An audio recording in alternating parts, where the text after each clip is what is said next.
Vamos começar nosso módulo de obesidade e comportamento e, a partir disso, eu quero falar com vocês primeiro sobre o que acontece no emagrecimento, né? Então, nós temos esse paper das mudanças no gasto energético com ganho e perda de peso, e aqui nós temos uma imagem do perda de peso. Na fase 1, nosso paciente perde mais peso. Deixa eu abrir a versão editável, né? Ele perdendo mais peso, esse peso aí a gente não pode atribuir apenas como gordura, tá? Justamente porque esta perda de peso que acontece aqui também é de água, intracelular, celular, de sódio, né? Da massa livre de gordura, envolvendo glicogênio também. Pode ser até um pouquinho de massa magra, né? Massa muscular, perdão. Mas boa parte é massa magra, onde envolve água, glicogênio, retenção, ok? O que vai acontecer nessas fases? Vai cair a insulina, tá? A ideia também é melhorar a sensibilidade. Pode aumentar o glucagon, baixar a leptina, afinal está perdendo gordura. Vai cair T3, porque a T4 ele passa a converter mais para T3 reverso, tá? Diminui a função do sistema nervoso simpático. E aqui nós temos também mudanças, né? No peptídeo natriurético, que é SNP, e na aldosterona, diminuindo então o risco cardiovascular. Interessante, né? Então, ao mesmo tempo que aumenta aqui a chance de reganho por cair leptina, cair T3, sistema nervoso simpático, melhora fatores cardiometabólicos, ok? Justamente pela queda de retenção, né? Melhora aqui da circulação periférica e também por diminuição da gordura visceral.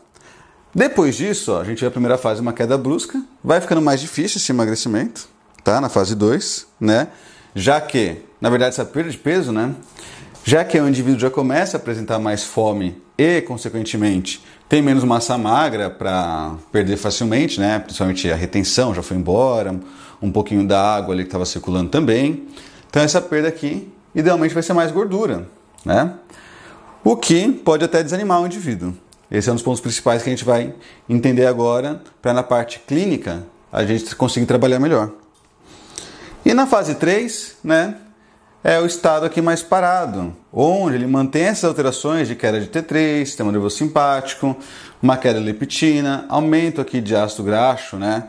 Justamente por manter a lipólise, né? Mas claro que aqui diminuindo a gordura visceral, então não é que essa lipólise é problemática, tá? Bom, então o que pode acontecer aqui também é o gasto energético em repouso, tá? Onde da fase 2 para a fase 3, esse indivíduo, né, ele vai ter uma diminuição. Essa diminuição é justamente também pelo emagrecimento. Seu tecido adiposo não gasta caloria?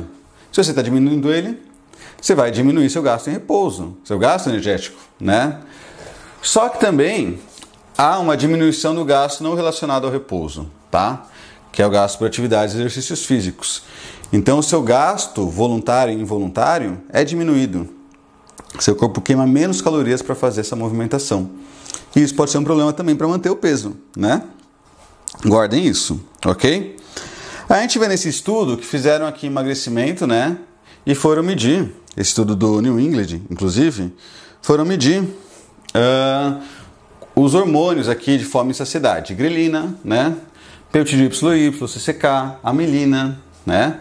O que eles veem aqui, pessoal? O pessoal emagreceu, ó, da baseline para a semana 10, né? E a gente vê aqui que a grelina aumenta, tá? Ó, do quadradinho azul para pontinho preto, a bolinha preta, aumenta, tá? Então, a partir do momento que você emagrece, há uma maior sinalização de fome. Na semana 62, ela está um pouquinho menor, mas continua mais elevada. A amilina, que dá saciedade, também, ó, na semana 10, ó como ela cai. Inclusive, na semana 62, o indivíduo já ganharam um pouquinho de peso, tá? Por isso que tem aqui maior secreção de amilina, menos de grelina. Peptídeo Y, aqui a gente vê fatores bem parecidos, né? E a colecistoquinina acontece a mesma coisa, tá? A gente vê quando emagrece, ela cai também. Ou seja, o indivíduo tende a ter mais fome. Tá, mas isso aqui são hormônios, né? Uma ação mais ali periférica, não quer dizer que vai mudar o comportamento, né? Então vamos ver isso aqui, ó, fome e desejo de comer. O indivíduo tinha um desejo de comer menor, aqui, na semana 0, e aumentou, né? Através desses testes de minutos aqui, após a refeição, na semana 10 e na 62, quase um ano depois, tanto a fome quanto o desejo de comer. Ou seja, ele tem mais vontade e mais fome, né? Claro que um se comunica com o outro, igual a gente já conversou. Mas aqui a gente vê que o emagrecimento leva a mudanças que acabam regulando o indivíduo a reganhar o peso. Esse é o problema quando a gente vai falar de manutenção. Essa regulação não se deve apenas a sistemas periféricos de fome e saciedade, mas também na comunicação desses sistemas com o comportamento hedônico, com a vontade, com a busca, com a motivação, tá? E aqui eu quero começar a falar com vocês sobre resistência à insulina. A gente já viu de resistência à insulina periférica, né, em diversos órgãos. Então, a insulina no músculo, por exemplo, já expliquei em outros cursos, né, no tecido adiposo, no fígado. Se eu tenho uma resistência à insulina aqui nesses tecidos, o que eu faço? Capto menos glicose, libero mais aminoácidos, perco massa muscular. Se eu tenho um tecido adiposo, resistência à insulina, o que eu faço? Faço mais lipólise e esses ácidos graxos vão para os tecidos, como o fígado, né, aumentando a gordura no fígado. Se eu tenho uma resistência à insulina no fígado, o que acontece? Faço ainda mais glicose, né? E aí eu faço mais gliconeogênese. Ou seja, a glicose que eu fiz do fígado e a glicose que eu não captei no músculo, no tecido adiposo, vão fazer com que a minha glicemia, que por exemplo estivesse aqui, né, ficasse mais alta, ficasse aqui. Me levando então, né, a produzir mais insulina ainda, para dar conta dessa glicemia aqui mais alta, já que eu não estou captando. Só que ao mesmo tempo produzo mais insulina, meu pâncreas sofre mais, né? Até o momento que ele não consegue mais baixar a glicemia e ela começa a subir cada vez mais, me levando a pré-diabetes, tá? Isso a gente vê na periferia e são questões que eu explico mais profundamente nos outros cursos. Vamos falar um pouquinho do encéfalo aqui. No encéfalo, o que vai acontecer? A gente também tem insulina ali. E ela vai agir em diversas áreas. Então, ó, pintadinho, bonitinho aqui, nós temos ação no hipocampo, formação de memória e retenção desta. Áreas pré-frontais, como informação sensorial, né, de valência do que tem ali no ambiente e de comportamento inibitório, não, vou me controlar. Reconhecimento de alimentos, processamento de emoções, sistema de recompensa, né, no gyrus fusiforme aqui, mas também se comunicando com o núcleo accumbens. E no hipotálamo, a gente já viu, ela dá saciedade e inibe a fome. Tá? Então, essas áreas são sensíveis à insulina. Um indivíduo com uma boa sensibilidade é visto, mesmo que de uma maneira com correlação, né? Maior capacidade de memória e de controle do humor, menor capacidade olfatória. Lembra que o olfato não passa pelo tálamo, né? O córtex aqui do olfato, né? O bulbo olfatório, na verdade, não passa pelo tálamo. Resposta mais rápida. Menor resposta a pistas alimentares, tá? Menor circulação, menor lipólise aqui. Maior sensibilidade periférica à insulina e menor gordura visceral, também pela menor ingestão alimentar, né? Isso é um indivíduo com uma boa sensibilidade à insulina, tá?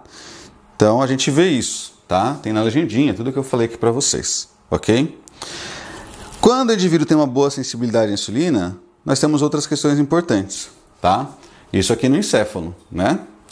Como o quê? Além de menor apetite, né? Questão também hedônica, maior autocontrole, tem menos lipólise, ou seja, sai menos gordura do tecido adiposo para o fígado. Essa lipólise vai acontecer? Vai, ainda mais no processo de emagrecimento.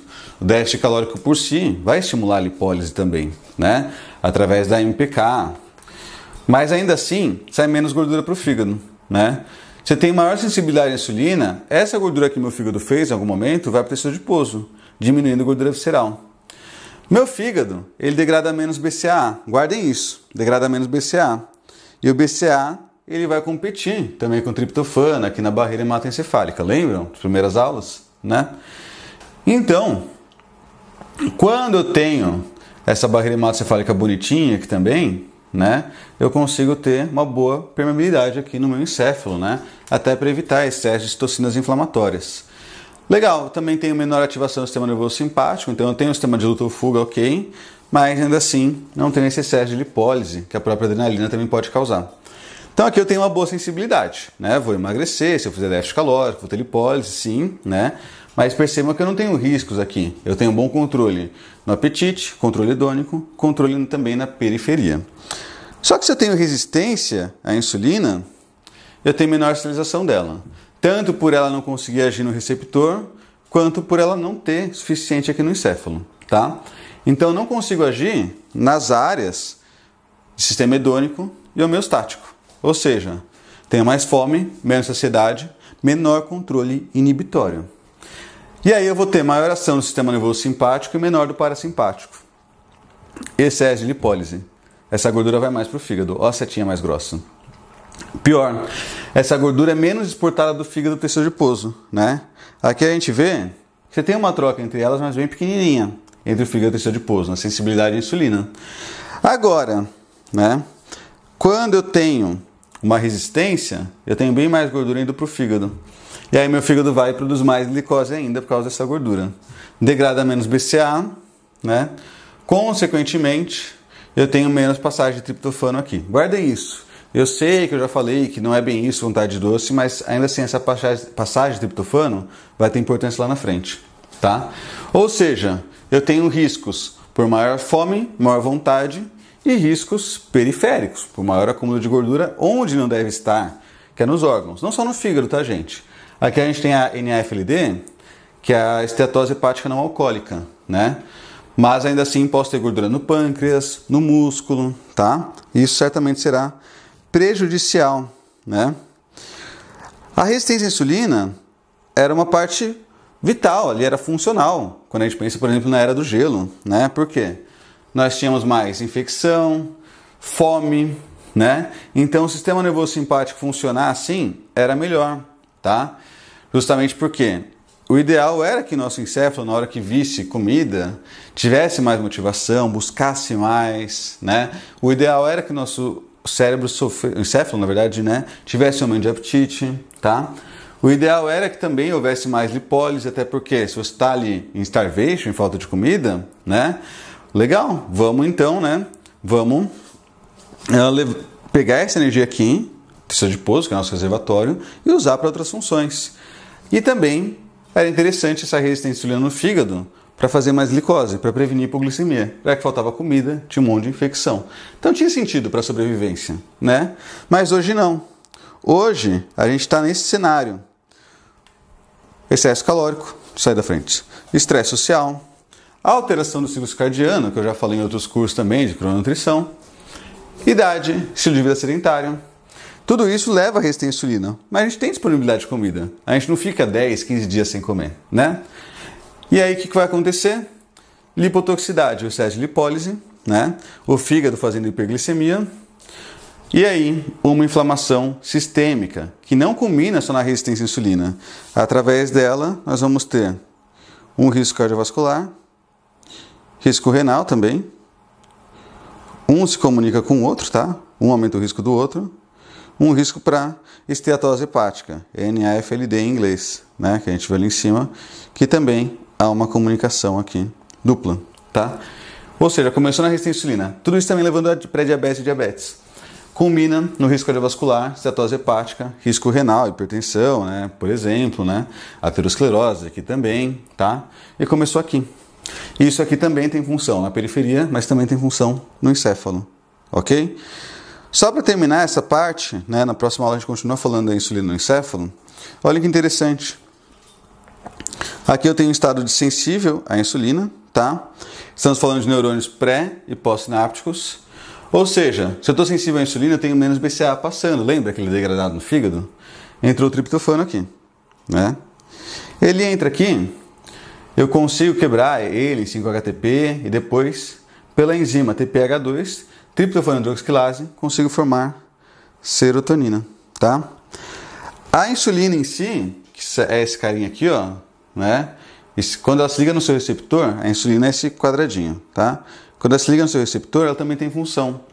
Uma das funções é inibir a MAO, que é quem degrada serotonina. Ela inibe, ela se liga no receptor, inibindo a degradação, tá?